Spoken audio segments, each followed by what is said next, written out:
Hello చెప్పురా బాబీ సినిమాకా పోదాంలే. ఎవరురా phone లో బేబీ అంటారు?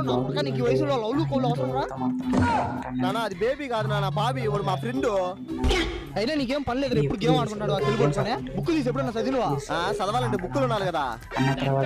లెక్క బుక్ తెచ్చుకొని పోయి చదువుకో. సరేలే.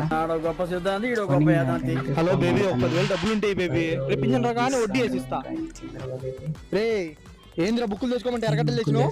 నానా ఇప్పుడు ఆ బుక్కులు కొని దాంట్లో రాయడానికి మళ్ళీ పెన్నులు కొని సంవత్సరం అంతా రాసి ఆ బుక్కులు ఏం చేస్తాం? ఎరగడలు కాస్తాం. అందుకే ముందే ఎరగడలు తెచ్చినా నానా.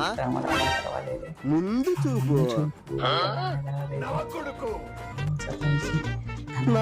ఎందుకు నాన్న ఈ పనులు చేపిస్తావు? నానా నిన్ను లక్షలు ఫీజు పెట్టి చదివించినా, నువ్వు కాఫీ లేదు. అప్పుడు నువ్వు లాస్ట్ ఈ పనే చేసుకోవాలి. అందుకే ముందే చేర్పిస్తా. ముందు చూపు.